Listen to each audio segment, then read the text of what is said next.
২ বছরের এই layer baby ফ্রকের কাটিংটা দেওয়ার পর অনেক আপুরাই রিকোয়েস্ট করেছেন যে, "আপু সেলাইয়ের ভিডিও কখন আসবে?" তো আজকে আপনাদের সাথে সেলাইয়ের এই ফ্রকের ভিডিওটা শেয়ার করছি। আসসালামু আলাইকুম এভরিওয়ান। আশা রাখছি সবাই ভালো আছেন। আলহামদুলিল্লাহ আমিও ভালো আছি। আর শুরু থেকে একদম শেষ পর্যন্ত ভালো করে খেয়াল করে দেখবেন কিভাবে আমি এই ফ্রকটা সেলাই করেছি। ১ম এই আমি যেহেতু এটা রুমাল একটা ফ্লাফি হাতা, তাই হাতার ডগাটা খুবই চিকন করে যতটুকু সম্ভব চিকন করে ভাঁজ করে সেলাই করে নিচ্ছি। এখানে চাইলে আপনারা লেসও এড করে নিতে পারেন। এভাবে একে, একে করে আমি ২ টা হাতাই সেলাই করে নিচ্ছি চিকন করে ভাঁজ করে দিয়ে। এবার বডির পিছনের পার্টটা আমি মাঝখান দিয়ে সেলাই করার আগে কাটিং করে নিব। যেহেতু ২ পাশে ২ টা পট্টি বসবে, ডান দিকে চিকন পট্টি আর বাম দিকে মোটা পট্টি বসবে।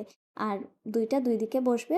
এক পাশেরটা ভিতরের দিকে চলে যাবে, আরেকটা ভিতর থেকে বাহিরের দিকে চলে আসবে। একটা বোতামের ঘর আরেকটা বোতাম লাগানোর জন্য। এখানে আপনারা চেইনও দিতে পারেন কিংবা ফিতাও ব্যবহার করতে পারেন ছোট্ট করে। যেহেতু ছোট বেবিদের জন্য তাই যতটুকু সম্ভব বেশি করে ফাড়া রাখার চেষ্টা করছি। কারণ বেবিদের জামাগুলো খুলতে এবং লাগাতে খুবই কষ্ট হয়ে যায়। কারণ বাচ্চারা সবসময় একইভাবে আপনাদের সাথে ব্যবহার করবে না।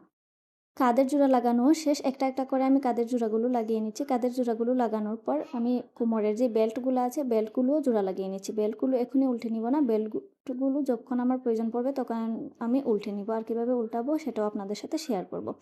এবার গলার পট্টির জন্য পট্টিটা মাঝখান দিয়ে একটু কাটা ছিল, তাই সেটাও জোড়া লাগিয়ে নিচ্ছি। আর একই ফাঁকে একটার পর একটা যেহেতু আমি সেলাই করছি, লেয়ারের একটা জোড়াও দিয়ে দিলাম। এবার গলার পট্টিটা লাগানোর চেষ্টা করছি। যেহেতু আমার কাছে আড়াআড়ি করা কাটিং করা কোনো কাপড় ছিল না, তাই আমি সোজা কাপড়টা দিয়েই সুন্দর করে চেষ্টা করছি করার গলার পট্টিটা ফিটিং করার।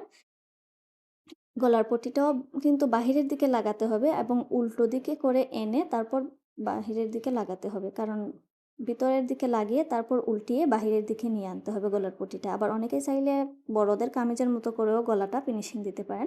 এবার আমি হাতাগুলো লাগিয়ে নিচ্ছি।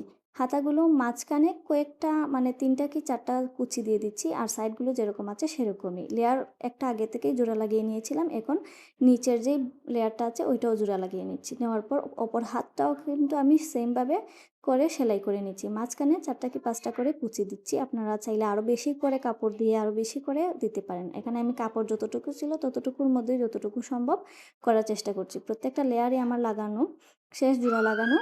আর লেয়ারগুলো জোড়া লাগানোর আগে নিচের যে লেয়ারটা আছে ওইটাই আমি চিকন করে ভাঁজ করে নিচ্ছি। আর চিকন করে ভাঁজ করে দিলেই কিন্তু দেখতে সুন্দর লাগে। আর চিকন করে ভাঁজ করে লাগানোর পর উপরের লেয়ারটার সাথে নিচের লেয়ারটা আমি কুচি দিয়ে ফিটিং করে নিচ্ছি। অবশ্যই উপরের লেয়ারের উপর নিচের লেয়ারটা দিয়ে কুচি দিতে হবে। আর কুচিগুলো একদম ছোট, ছোট করে দেওয়ার চেষ্টা করছি। মানে কাপড় আনুমানিক কুচিটা ফা দূরত্ব রেখে কুচিটা দিতে হবে। এভাবে করে আমি এখানে টিক চিহ্ন দিয়ে নিয়েছিলাম যে কতটুকুর মধ্যে কতটুকু কুচি দিতে হবে। দেওয়ার পর আমি উল্টে যে পাশে কুচি দিয়েছি ওই পাশে না দিয়ে অপর পাশে আমি চাপ সেলাইটা দিয়ে দিচ্ছি। চাপ সেলাইটা দিলে হয় কি দেখতে সুন্দরও লাগে আর মজবুতও হয়। এবার বেল্টগুলো উল্টে নিচ্ছি একটা কলমের সাহায্যে। যেহেতু আমার কাছে আর কোনো অপশন ছিল না, তাই কলম দিয়েই আমি খুব ইজিলি বেল্টগুলো উল্টে নিয়েছি। উল্টে নেওয়ার পর ফ্রকের যে উপরের পার্ট আছে একটা অংশ আমি জোড়া লাগিয়ে নিব। একটা অংশই জোড়া লাগাবো আর সাথে বেল্টটাও আমি ফিটিং করে নিচ্ছি। একটা অংশ জোড়া লাগাবো কেননা যেহেতু আমি কুচিটা আগে থেকেই দেইনি। আর এই যে বোতামের ঘরটা আছে এটা শুরু থেকে শেষ পর্যন্ত কাটা থাকবে, তাই আগে থেকে একটা সেলাই দিয়ে শুধু আটকানোর জন্য আমি এখানে সেলাই করার জন্য একটা বড় করে সেলাই দিয়ে দিচ্ছি। এবার লেয়ারটা নামমাত্র কয়েকটা কুচি দিয়ে কোমরের মাঝে আটকে দিচ্ছি। আর এখানে বেশি কাপড় নেওয়ার প্রয়োজন নেই, যেহেতু আমি নিচের লেয়ারে অতিরিক্ত কুচি দিয়েছি, তাই উপরের যে কোমরের সাথে উপরের লেয়ারটা যে জোড়া লাগাবো এখানে নামমাত্র কয়েকটা কুচি দিচ্ছি, দিয়ে আটকে ফেলছি। আবার সবটা সেলাই কিন্তু আমি ডবল সেলাই করে দিচ্ছি। আপনারা চাইলে নাও দিতে পারেন, কিন্তু দিলে বেশি ভালো হয়। দেওয়ার পর এই যে দেখতে পাচ্ছেন আমি অপর পার্টের হাতার জোড়াটাও বডির সাথে লাগিয়ে নিচ্ছি। আর বেল্টটা অবশ্যই মনে করে লাগিয়ে নেবেন, আবার বেল্টটা যেন থেকে না যায়। এভাবে করে সেলাই করার পর আবার আমি ডবল সেলাই করে দিচ্ছি যেন মজবুত হয়ে যায়। এভাবে করে ফ্রকটা সেলাই করা শেষ। আর ফাইনাল লুকটা প্রথমেই কিন্তু দেখে